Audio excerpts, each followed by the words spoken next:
السلام عليكم ورحمة الله وبركاته. ازيكم يا حبايبنا؟ عاملين ايه؟ يا رب تكونوا بألف هنا وألف خير يا رب. اللهم صل وسلم وبارك على سيدنا محمد وعلى آله وصحبه أجمعين.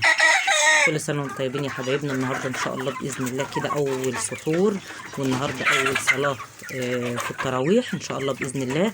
ربنا يجعلها كده أيام هنا وخير علينا وعليكم وعلى أمة لا إله إلا الله أجمعين يا رب العالمين. وانصر إخواتنا في فلسطين، آمين آمين يا رب العالمين. واجعل شهر رمضان كده شهر الخير واليمن والبركات، واجعل لهم كده يا رب امن وامان يا رب ان شاء الله باذن الله. اخواتنا المسلمين في جميع انحاء العالم يا رب. زي ما انتم شايفين بقى خلاص كده احنا خلاص يعني يعتبر احنا كده خلاص شهر رمضان دخل علينا. وربنا كده يا رب يبارك في الايام كلها اللي جايه، ويجعله كده شهر اليمن والخير والبركات علينا وعليكم وعلى امه لا اله الا الله اجمعين. وارحم ابويا وامي وامواتنا واموات المسلمين اجمعين يا رب العالمين. ما ننساش يا حبايب قلبي الدعاء لأمواتنا وأموات المسلمين أجمعين يا رب العالمين. يا رب ترحم أبويا وأمي وأمواتنا وأموات المسلمين أجمعين يا رب العالمين. واجعل يا رب كده رمضان كده لهم في الجنة، واجعل كده قبرهم روضة من رياض الجنة، آمين آمين يا رب العالمين. ده أقل حاجة نقدمها يا حبايب قلبي لأمواتنا أموات المسلمين أجمعين، الدعاء في الأيام المباركة دهيت. ربنا كده يا رب يرحمهم برحمته الواسعة، ويجعل لهم كده في القبر بتاعهم يا رب روضة من رياض الجنة يا رب إن شاء الله بإذن الله. زي ما انتم شايفين كده حبايب قلبي النهارده الروتين بتاعي معاكم كده عند الدكتور بتاعتنا. مفيش أي حاجة يعني إيه جديدة عملتها لهم ولا حاجة، إن العلفة اللي أنا بحطها لهم على طول أهي زي ما انتم شايفين كده. دي أحلى علفة تحطها للفراخ بتاعتك أهي، التقليبة على بعضها. العيش الناشف ده الشيء يعني كسرته كده، والذره اللي المدشوش، وبرده علف. ما تنسيش برده اللي انت تحط علف على طول، لان العلف دي يا حبيبه قلبي هو برده التركيز مهم جدا جدا في اي خلطه هتحطها للفراخ بتاعتك. العلف دي اهم حاجه. بنحط 3/4 يعني مكونات على بعضها وهم كبار كده، والربع بيبقى العلف. يعني ايه بتقللي بقى في العلف بس ما بتمنعهوش، زي ما انا قلت لك كده ما ينفعش ان انت تمنعي العلف عن الطيور بتاعتك، لان هو العلف دي حاجه اساسيه، والبروتينات بتبقى فيه يعني حلوه، وبتساعد كمان على ايه الفراخ بتاعتك تيجي معاك على طول. فهي دي التقليبه بتاعتهم يا حبايب قلبي اللي انا عاملاها لهم. يعني هم يعتبروا ماشيين عليها الوقت بقى لهم 3-4 ايام اهو، بسم الله ما شاء الله. هم بيعطروا كده زي ما انتم شايفين، بس انتوا عارفين الفراخ بتحب تبعتر وكده، بس بلموه يعني ما بخلصوا كده اللي في الوعيه قدامهم ما بحط لهمش شاني خالص بقى، لما كل اللي هم موقعينه زي ما انتم شايفين كده بيقعدوا ينقضوا فيه، لان هي الفراخ يعني الحاجه دي مقدسه عندهم حلوه كده، يعني اللي هم ايه يبعتروا ويقعدوا ينقضوا من على الارض كده. فزي ما انتم شايفين كده يا حبايب قلبي بسم الله ما شاء الله الجو جميل النهارده، وفاتحه لهم برده الشبابيك زي ما انا قايله لكم بقالي كام يوم كده بفتح لهم الشبابيك، لان الجو ما هو ساقع، الجو دافي وجميل. و ربنا يا رب كده ايه يجعل ايامنا كلها هنا وخير يا رب.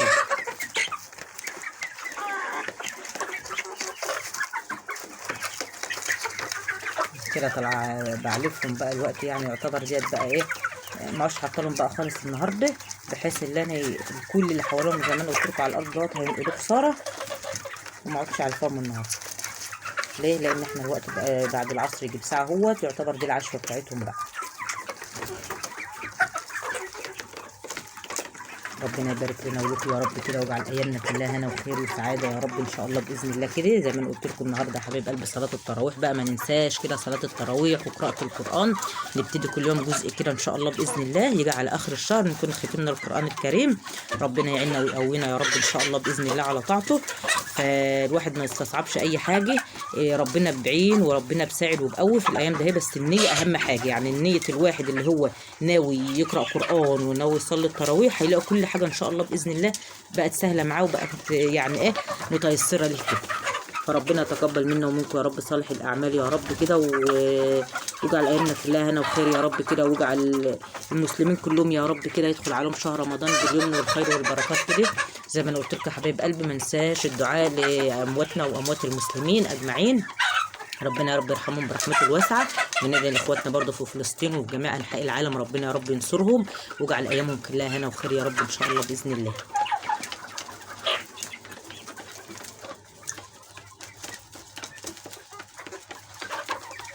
زي ما انتم شايفين كده زي ما انا قلت لكم الفراخ بتحب الحاجه العاليه، اللي بيتعشى فيهم بيطلع بقى ايه اهو. يعني احنا زي ما قلت لكم بعد العصر يجي بساعه اهوت كده بقى ايه العشوه بتاعتهم كده النهارده كده زي العسل اهيت. انا كنت طالعه لهم الصبح برده وعامله لهم نفس الخلطه دي كده، لان انا جبت شكاره الدش قلبتها في العلف وبرده شويه عيش متكسرين كانوا عندي برده نشفتهم. انا كنت قايله لكم لو ما عندكيش عيش يعني تنشفيه، ممكن بقى لو انت مزنوقه خالص ما فيش مثلا ما عندكيش 3 4 ترغيفه تبليهم كده وتعصروهم بايدك قوي وتقومي قلباهم في العلف.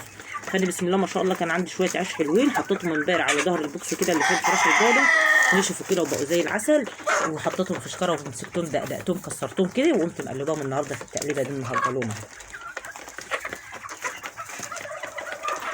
الفراخ البلدي بتاعتنا بسم الله ما شاء الله يعني بتيجي معاكي في السن ده، هو بقى لهم شهرين ونص اهو بسم الله ما شاء الله. بواقي اكل بتحطها لهم خلاص بقى بتحط لهم دش على خلطات كده على زي ما انتم شايفين كده بعمل لهم يعني العلف خلاص بقى، يعني يعتبر العلف الصافي اللي انا كنت ماشياه بيهم الشهرين اللي فاتوا دهم خلاص يعتبر كده خلاص بقى.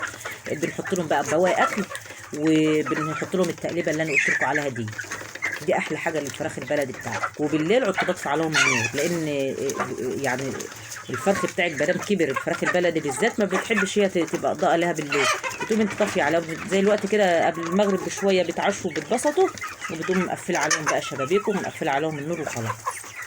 ما بيبقاش زي الفراخ البيضاء كده سارجه لهم النور كده ليل ونهار، لا.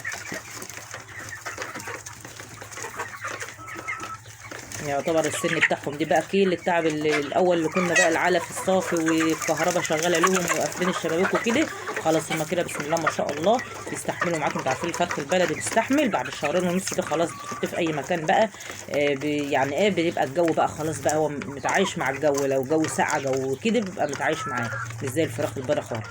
فانا الوقت اللي عدت بس رجع لهم كهرباء وعدت بقفل الشبابيك عليهم يعني ايه خلاص بقى يعني بيبقوا نايمين في الضلمه كده.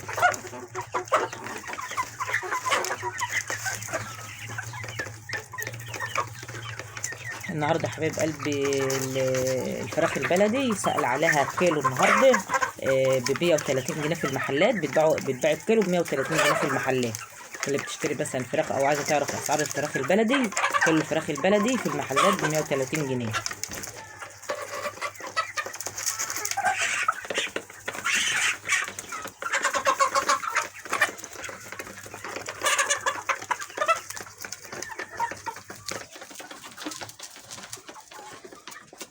فادي كان يوم معاكم النهارده حبايب قلبي، كل سنه وانتم طيبين ورمضان كريم.